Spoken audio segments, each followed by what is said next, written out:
Gracias por continuar aquí en Observatorio en este análisis sobre el seguro de desempleo, la pensión universal con Norma Samaniego y Saúl Escobar. Saúl, decía Norma, generalmente las políticas dirigidas al mercado de trabajo están en la Secretaría de Trabajo, en los ministerios de trabajo.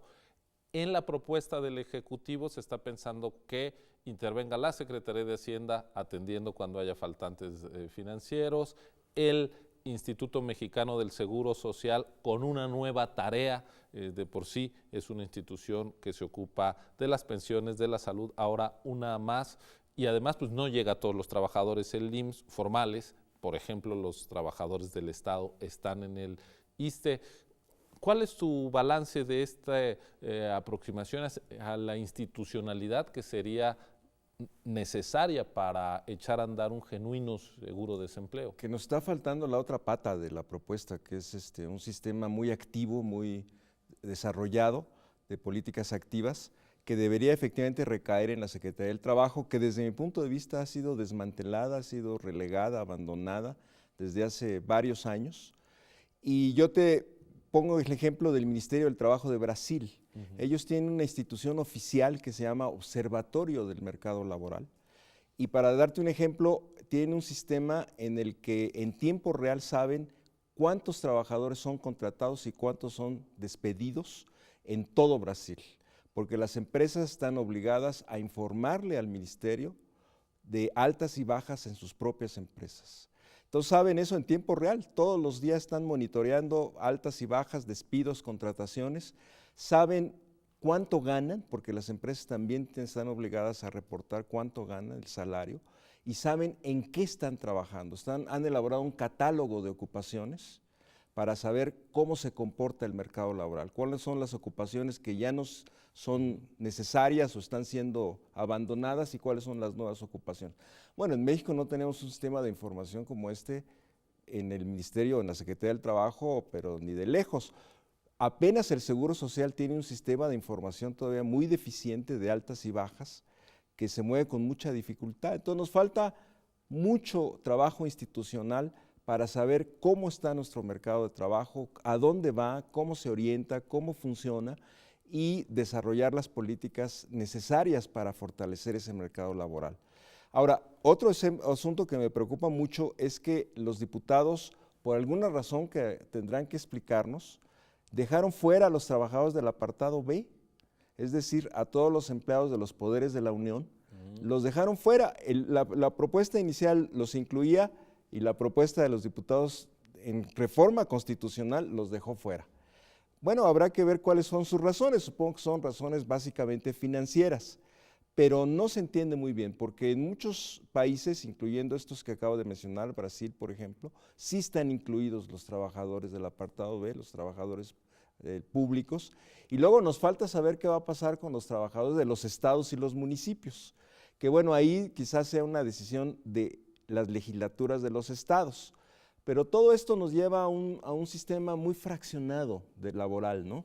En donde en lugar de tender a la unidad, a la integración, a la cohesión, tenemos trabajadores de distintos tipos, que en el caso de la salud es trágico, porque hay ISSSTE, hay IMSS, hay servicios de salud estatales, y todo esto crea situaciones no solo de gran ineficiencia, sino dramáticas como las que acabamos de conocer del trabajador que murió en Guaymas, Sonora, que venía de Chihuahua y que no lo quisieron atender en un hospital porque no era de ese sistema.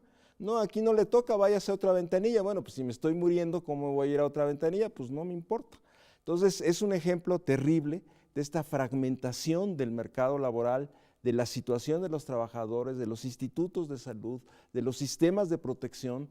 En este caso el seguro de desempleo va a abonar en esa situación de fragmentación que no da buenos resultados y que, como podemos ver, lleva a casos extremos de ineficiencia, de insensibilidad, de burocratismo, de situaciones muy tristes que no deberían pasar en México con los trabajadores. Norma, deberíamos de reconstruir, digamos, la institucionalidad del Estado mexicano en materia de trabajo.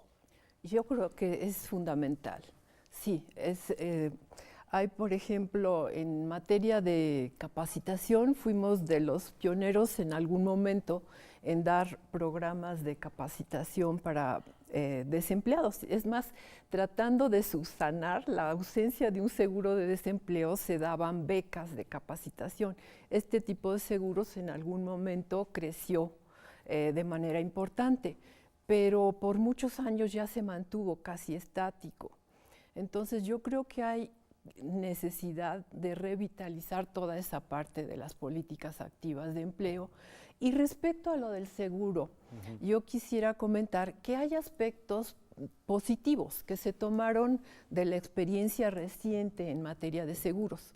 Por ejemplo, uno es que en los seguros tradicionales el trabajador asegurado es el que tenía un empleo de duración indefinida.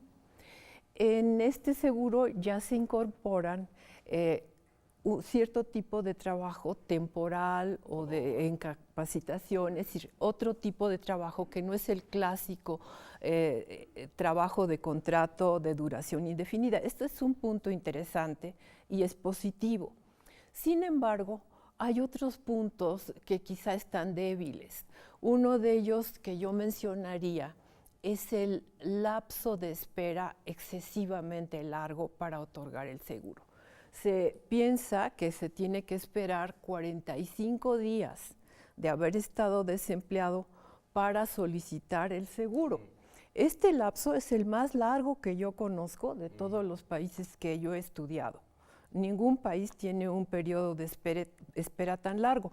Y no solo es por lo largo, sino porque en el caso de México, debido a la existencia de informalidad, el desempleo suele ser de periodos más cortos que en otros países.